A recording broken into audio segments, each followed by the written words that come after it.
just been out for a good couple of hours cycling.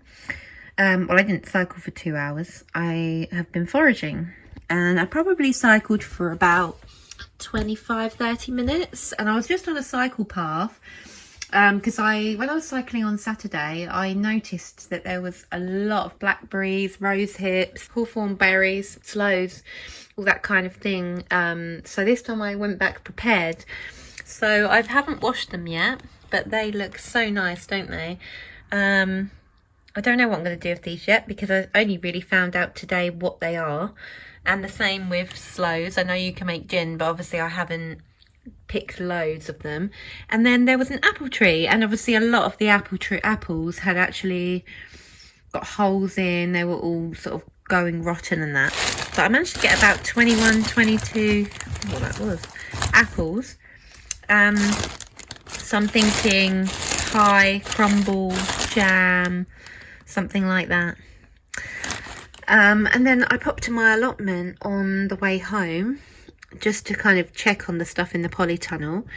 And there were more tomatoes to pick that were going ripe. So I keep picking to kind of take the stress off the plant. I'll show you in a moment. So I picked some mixed chard because I've got this darker sort of red variety, and then I've got these other ones which are more like a peach and orangey sort of colour. And then I've took a couple of my purple spring onions, which I grew from seed not too long ago actually, in my little raised bed. And then these are some nasturtium flowers, which I'm going to put in water once they've had a bit of a rinse, because some of them have the odd little, this one's alright, but one of them has a little fly in it. But you can eat these, but apparently they wilt quite quick, so you need to keep them in water to keep them fresh. I think this is the one that's got a few bugs. I don't know if I want that one. Yeah, so that was my little harvest. Here are the tomatoes. I mean, some of them, they're obviously not ripe yet. And then I popped to it's like a local farm shop where they free roam all the chickens, and I went for the misshapen eggs, and they're just like really big eggs. They're not misshapen to me. So £1.70 for those. Over in the sink we've got my kale that I've grown from the allotment, which is just having a bit of a soak.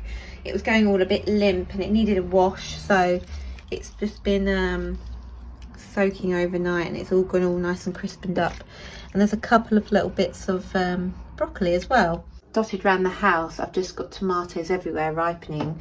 As you can see, these are ones that were from some little bush tomatoes, but obviously they're green. But these are like little cherry plum tomatoes, but I couldn't see that they were under like the bush, so the bush has kind of been pulled up, but obviously these are still got to ripen, so I've put a few other tomatoes with them in the hope that it might ripen them up quicker.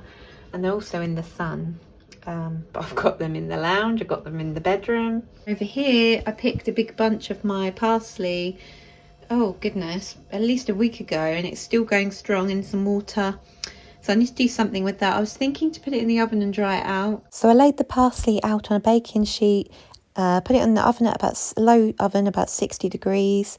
Then when it was all dry after about half an hour, I just crumpled the leaves, which came straight off the stalk. I still haven't made anything just yet with these rose hips. I'm going to have a look at a nice recipe. Well, that's it on this short video. I'll leave you with the sunrise from Tuesday morning.